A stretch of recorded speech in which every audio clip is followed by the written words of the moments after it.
नमस्कार दोस्तों, स्वागत है आपका सीपी स्मार्ट क्लासेस में। दोस्तों, दैनिक रोजगार समाचार के इस वीडियो में कई अहम खबरें हैं, तो इन सभी खबरों पर चर्चा करेंगे एक के बाद एक। और अगर आप चैनल पर नए हैं, फर्स्ट टाइम चैनल पर आए हैं, तो चैनल को सब्सक्राइब करके बेल आइकन दबा दीजिए और वीडियो को लाइक और शेयर कर दीजिएगा। सबसे पहले टीजीटी पीजीटी की बात करते हैं, तो आवेदन में केवल 4 दिन बचे हुए हैं अब, और वेबसाइट चली नहीं रही है। तिथि बढ़ाने की मांग की गई है, लेकिन उसको भी दो टूक जवाब दे दिया है आयोग के अध्यक्ष ने।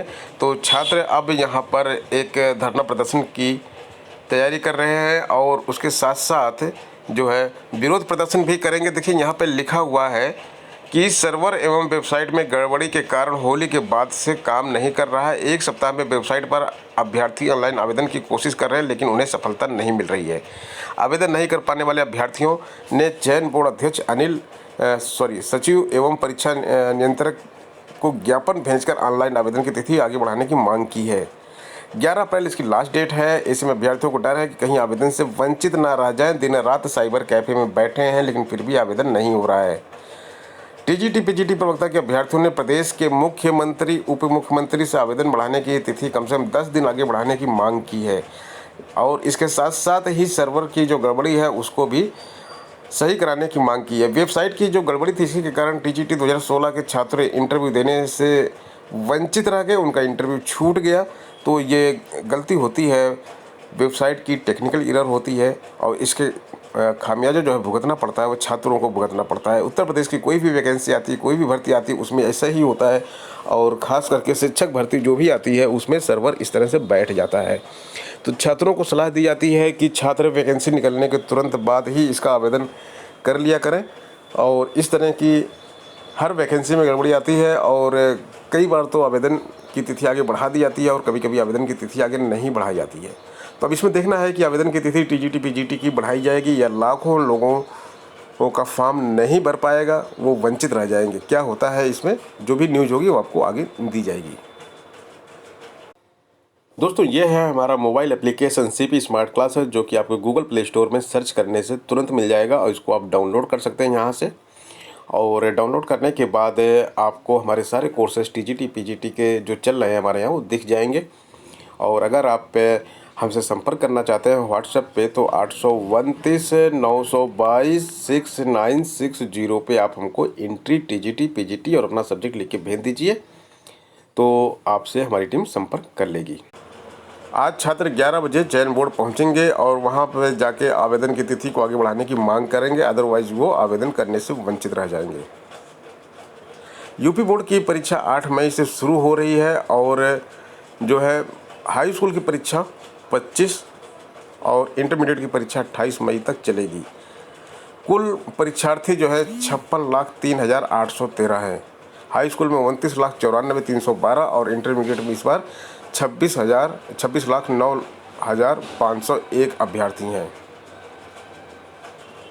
अगली खबर असिस्टेंट प्रोफेसर की भर्ती से है। यहाँ पर एक चीज़ कंफर्म कर दी गई है कि डेयरी व दुग्ध विज्ञान एक ही विषय है। असिस्टेंट प्रोफेसर की जो भर्ती आई है, ऑनलाइन आवेदन लिए जा रहे हैं। उसमें उत्तर प्रदेश उच्चतर शिक्षा सेवा आयोग ने जारी विज्ञापन में जिन विषयों में असमंजस थे, उसको यहाँ पे क्लियर किया है। तो विज्ञापन संख्या 50 में क्रमांक 16 व 17 पर अंकित पशुपालन व डेयरी एवं पशुपालन व दुग्ध विज्ञान दोनों एक ही विषय, इसलिए पशुपालन के 8 व दुग्ध विज्ञान के 2 पदों सहित कुल 10 पदों पर अभ्यर्थी आवेदन कर सकते हैं। तो दोनों पदों पर आप आवेदन कर सकते हैं अगर आपके पास ये क्वालिफिकेशन है। एक चयनित अभ्यर्थी का अभ्यर्थन निरस्त कर दिया गया है। नए अभ्यर्थी का नाम यहाँ पे दे दिया गया है। चयन के लिए उत्तर प्रदेश लोक सेवा आयोग के सहायक आचार्य इमरजेंसी मेडिसिन चिकित्सा शिक्षा विभाग उत्तर प्रदेश के पद पर चंदन सिंह राठौर का सशर्त चयन किया गया था। उप सचिव विनोद कुमार सिंह ने बताया कि चंदन ने तय समय में वांछित अभिलेख प्रस्तुत नहीं किए, इसलिए उनका चयन रद्द कर दिया गया। उनके स्थान पर उपेंद्र कुमार वर्मा के चयन की संस्तुति की गई है। एसएससी की अपडेट है यहाँ पे। एसएससी में जो एसएससी जेई की परीक्षा होती है, जूनियर इंजीनियर की परीक्षा होती है 2020 की, उसकी उत्तर कुंजी वेबसाइट पे अपलोड कर दी गई है। JE civil mechanical quantity surveying की परीक्षा 22 से 24 मार्च तक कराई गई थी, और अभ्यर्थी 9 अप्रैल की शाम 6 बजे तक उत्तर कुंजी देख सकते हैं। यदि किसी प्रश्न के जवाब पर असहमति है तो 100 रुपये प्रति प्रश्न का भुगतान कर उसे चुनौती दे सकते हैं। पुलिस भर्ती बोर्ड 3 माह में निर्णय ले कि कांस्टेबल के पद पर जो कार्य कर रहे हैं उनको हेड कांस्टेबल कब बनाया जाएगा। तो ये प्रोन्नति की खबर है। यहाँ पे देखिए लिखा है, इलाहाबाद हाई कोर्ट ने यूपी के विभिन्न जनपदों में तैनात पुलिस कांस्टेबलों को हेड कांस्टेबल के पद पर पदोन्नति दिए जाने के संबंध में पुलिस भर्ती एवं प्रोन्नति बोर्ड लखनऊ को 3 माह में निर्णय लेने का निर्देश दिया है। एडेड जूनियर हाई स्कूल शिक्षक भर्ती परीक्षा स्थगित। तो ये परीक्षा देखिए 1894 पदों की परीक्षा स्थगित कर दी गई है और इसका लेटर जो है सभी को भेज दिया गया है। यहाँ पे लिखा हुआ है, सचिव परीक्षा नियामक प्राधिकारी अनिल भूषण चतुर्वेदी की ओर से प्रदेश के सभी संयुक्त शिक्षा निदेशक एवं मंडल मुख्यालय स्थित जिला विद्यालय निरीक्षकों को भेजे पत्र में परीक्षा को स्थगित करने की जानकारी दी गई है। लेकिन अभी नई परीक्षा की डेट नहीं आई है। नई परीक्षा कब होगी? नई परीक्षा जो है पंचायत चुनाव समाप्त होने के बाद ही नई परीक्षा होगी। तो ये नई परीक्षा अब या तो मई के लास्ट वीक में या फिर जून के फर्स्ट वीक में हो सकती है। अगली सूचना एसएससी की है। तो यहाँ पे लिखा हुआ है, सीएचएसएल टीयर 1 परीक्षा 12 तारीख से शुरू हो रही है। देश भर में 32,58,000 और मध्य क्षेत्र में जिसमें आता है आपका यूपी और बिहार, 9 लाख से अधिक परीक्षार्थी इसमें शामिल होंगे। इस परीक्षा में 9 लाख से अधिक परीक्षार्थी केवल उत्तर प्रदेश और बिहार से यानी कि मध्य जोन से शामिल होंगे और ये परीक्षा 12 अप्रैल से शुरू हो रही है। आवेदन पर लगी फ़ोटो 3 महीने से अधिक पुरानी नहीं होनी चाहिए, ये आपको ध्यान रखना है।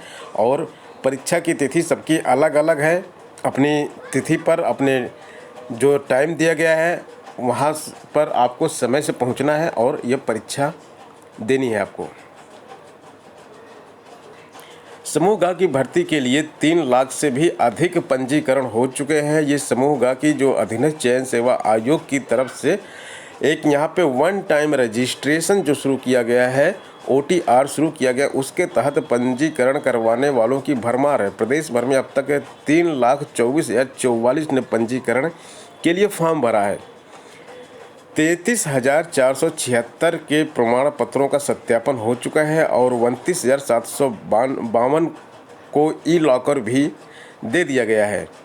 तो अधीनस्थ चयन सेवा आयोग के ये जो फॉर्म भरवाया जा रहा है इसमें, जिससे कि सारी भर्ती परीक्षाओं में एक साथ अप्लाई कर पाएंगे, एक बार केवल फॉर्म भरना है।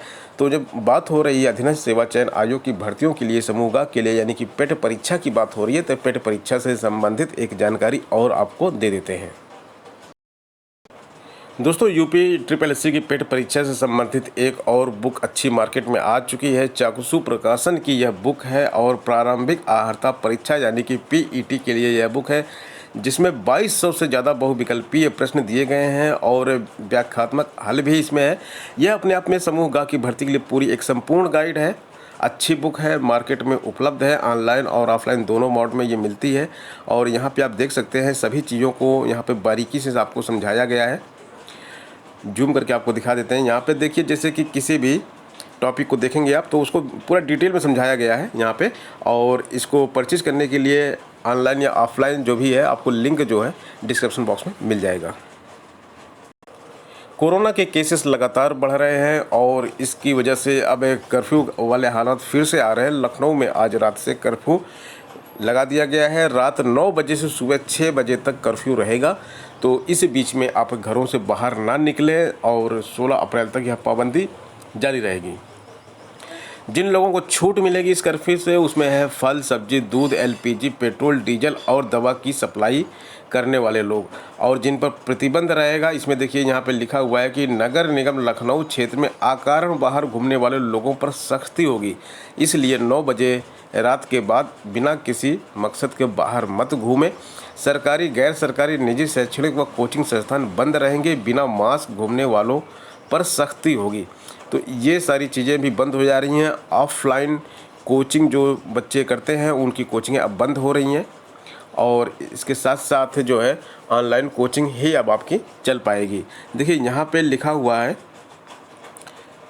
कोचिंग संस्थान 15 अप्रैल तक बंद कर दिए गए हैं। लखनऊ DM ने तत्काल प्रभाव से 15 अप्रैल तक चिकित्सा, नर्सिंग, पैरामेडिकल संस्थानों को छोड़कर सभी सरकारी, गैर सरकारी व निजी विद्यालय, महाविद्यालय, शैक्षणिक संस्थान व कोचिंग संस्थान बंद करने का आदेश जारी किया है। हालांकि ऐसे मान्यता प्राप्त शैक्षणिक संस्थान जहां परीक्षाएं व प्रैक्टिकल हो रहे हैं वहां कोविड-19 प्रोटोकॉल का सख्ती से पालन करते हुए परीक्षा कराई जाएगी। डीएम ने कहा कि इस आदेश की अवहेलना करने पर संबंधित शिक्षण संस्थानों पर कड़ी कार्रवाई की जाएगी। तो ये सभी जो है संस्थान बंद कर दिए गए हैं अब, और आपको अपनी परीक्षा की तैयारी अपने घर से करनी होगी। जनेश्वर मिश्र पार्क और लोहिया पार्क जो काफ़ी फेमस पार्क हैं दोनों लखनऊ के, ये भी आम दर्शकों के लिए बंद कर दिए गए हैं। आदेश के अनुसार पार्क सुबह 7 से 10 बजे, शाम को 4 बजे से 8 बजे तक खुलेंगे, बाकी पूरे टाइम ये बंद रहेंगे। हमने रात्रि कर्फ्यू की बात की है, तो अगर आप एक अधिकारी बनना चाहते हैं तो आपको मालूम होना चाहिए कि रात्रि कर्फ्यू जो लगाया जा रहा है इस क्यों ज़रूरी है। पीसीएस के इंटरव्यू में यही प्रश्न पूछा गया कि आखिर नाइट कर्फ्यू जो है, रात्रि कर्फ्यू जो लगाया जा रहा है वो क्यों ज़रूरी है। इस समय पीसीएस 2020 का साक्षात्कार चल रहा है, तो और यहाँ पे कोरोना की महामारी की जो है समस्याएं बढ़ रही हैं, तो दिल्ली, मुंबई सहित देश के दूसरे शहरों में कोरोना संक्रमण रोकने के लिए नाइट कर्फ्यू लगा दिया गया है। लोक सेवा आयोग में चल रहे पीसीएस साक्षात्कार 7वें दिन कोरोना की रोकथाम के लिए नाइट कर्फ्यू कितना जरूरी है, इस बारे में सवाल पूछे गए। तो इसी तरह के सवाल पूछे जाते हैं। अगर आप एक प्रशासनिक अधिकारी बनने का सपना लिए हुए हैं तो इस तरह के प्रश्नों के बारे में आपको सचेत रहना पड़ेगा। इन सब के उत्तर आपको अपने आप में खोजना होगा कि आपके सामने, आपके सराउंडिंग में क्या क्या चल रहा है। उन सब चीज़ों का उत्तर आप जब अपने आप में खोज लेंगे तभी आप इस तरह की परीक्षाओं में सफलता प्राप्त कर पाएंगे।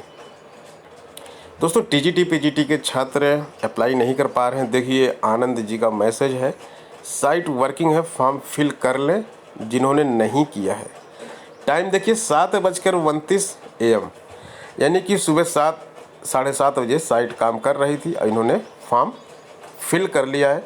ये मैसेज दिया गया है, ये हमारे जो है मोबाइल एप्लीकेशन पे जो टीजीटी पीजीटी संगीत विषय का बैच चल रहा है उस पर दिया गया है। तो टीजीटी पीजीटी के सभी विषयों के बैच हमारे यहाँ पे चल रहे हैं। हमारा mobile application CP smart classes है, आप उसको डाउनलोड कर लें और वहाँ पर जो भी आपकी परीक्षाओं से संबंधित चीज़ें हैं उसका बेनिफिट आपको वहाँ से मिल सकता है।